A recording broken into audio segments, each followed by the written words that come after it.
আসসালামু আলাইকুম viewers, welcome to Khadija's witty recipe. রাজকীয় স্বাদের শাহি মাটন লেগ রোস্ট নিয়ে আমার আজকের রেসিপি। কিভাবে ঘরে বসে খুব সহজেই তৈরি করে নেওয়া যায় এই শাহি মাটন লেগ রোস্ট, চলুন দেখে নেই। আর আজকে আমি মাটন লেগ দিয়ে মাটন লেগ রোস্ট করেছি, তবে আপনারা চাইলে ল্যাম্ব লেগ দিয়েও এই রোস্টটা তৈরি করে দেখতে পারেন। এখানে আমি মাটন লেগ নিয়েছি 1 কেজি 200 গ্রাম ওজনের। আর লেগটাকে ভালোভাবে ওয়াশ করে ছুরির সাহায্যে এভাবে কেটে নিয়েছি। এখন এর সাথে দিয়ে দিচ্ছি 2 টেবিল চামচ লেবুর রস আর তার সাথে 1 চা চামচ লবণ দিয়ে ম্যারিনেট করে 1 ঘন্টার মতো রেখে দিব। হাতে সময় না থাকলে একসাথে আপনারা মশলা মেখে নিতে পারেন।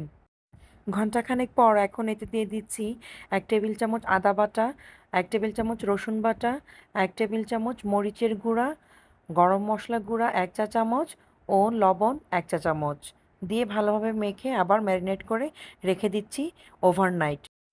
আর সম্ভব না হলে মিনিমাম 5 থেকে 6 ঘন্টা ম্যারিনেট করে রাখতেই হবে। এখন একটা প্যানে তেল গরম করেছি, এখানে 2 কাপের মতো তেল দিয়ে দিয়েছি। আর গরম তেলে এখন আমি মাটন লেগটাকে ভেজে নিচ্ছি। এক পিঠ প্রায় 5 থেকে 7 মিনিট ভেজে নেওয়ার পর আরেক পিঠ উল্টে আরও 5 থেকে 7 মিনিট ভেজে নিচ্ছি। আর চুলার আঁচটা থাকবে মিডিয়াম টু লো হিটে।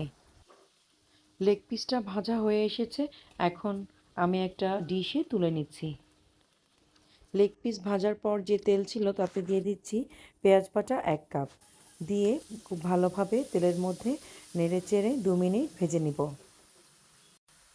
এবারে দিয়ে দিচ্ছি আদা বাটা 2 টেবিল চামচ, রসুন বাটা 2 টেবিল চামচ, আরও দিচ্ছি তেজপাতা, লং, দারচিনি ও এলাচ পরিমাণ মতো। সবগুলো উপকরণ ভালোভাবে নেড়ে চেড়ে এখন দিয়ে দিচ্ছি শাহি জিরা গুঁড়া 1/2 চা চামচ, মরিচের গুঁড়া 1 চা চামচ, ধনে গুঁড়া 1.5 চা চামচ, গরম মশলা গুঁড়া দিচ্ছি 1 চা চামচ, আর দিচ্ছি কাবাব চিনি গুঁড়া 1/4 চা চামচ। সবগুলো উপকরণ আবারও ভালোভাবে নেড়ে চেড়ে দিয়ে দিচ্ছি লবণ 1 টেবিল চামচ। আর লবণ আগেও দেওয়া হয়েছে, তাই অ্যাড করার আগে আপনারা ভালোভাবে চেক করে নেবেন। সবগুলো মশলা ভালোভাবে নেড়ে চেড়ে এখানে দিয়ে দিয়েছি 2 কাপ পানি।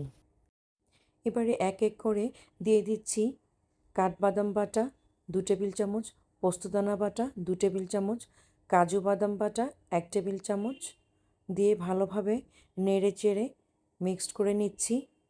আরও দিয়ে দিচ্ছি পেস্তা বাদাম বাটা 2 টেবিল চামচ। সবগুলো উপকরণ ভালোভাবে নেড়ে চেড়ে কষিয়ে নিব 2 থেকে 3 মিনিট। এরপর ভেজে রাখা লেগ পিসটা এতে অ্যাড করে দিব। লেগ পিসের উপরের অংশে এভাবে মশলা দিয়ে কভার করে ঢাকনা দিয়ে মিডিয়াম টু লো হিটে কষিয়ে নিব 10 মিনিটের জন্য। আর এই 10 মিনিটের মাঝে ঢাকনা খুলে আরও 2-1 বার ভালোভাবে নেড়ে নিব। 10 মিনিট পর ঢাকনা খুলে এখন লেগ পিসটাকে উল্টে দিব আর ভালোভাবে মশলাগুলোকে নেড়ে চেড়ে এতে অ্যাড করে দিব 2 কাপ গরম পানি।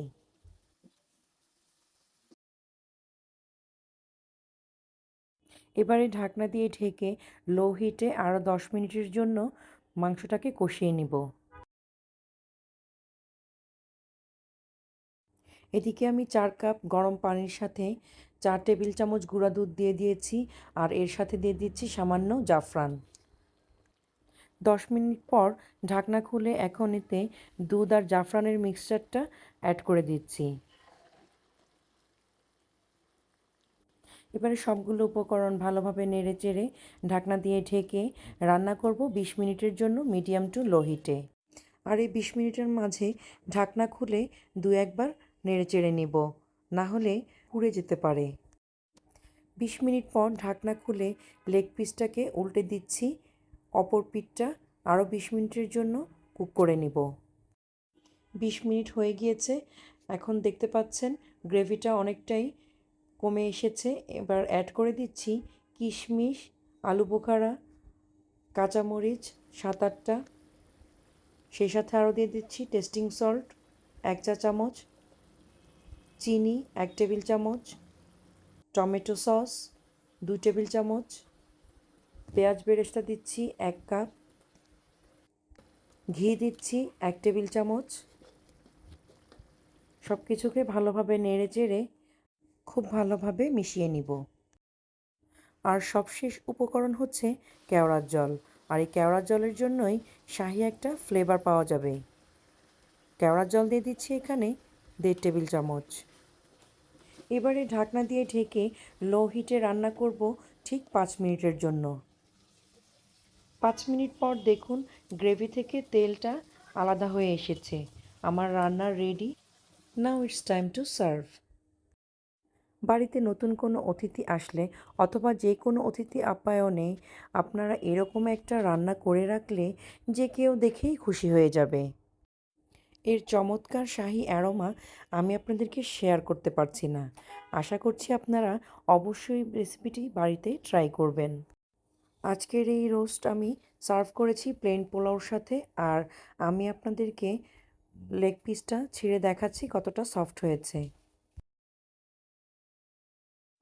কেমন লেগেছে আমার আজকের রেসিপি অবশ্যই কমেন্ট বক্সে জানাবেন।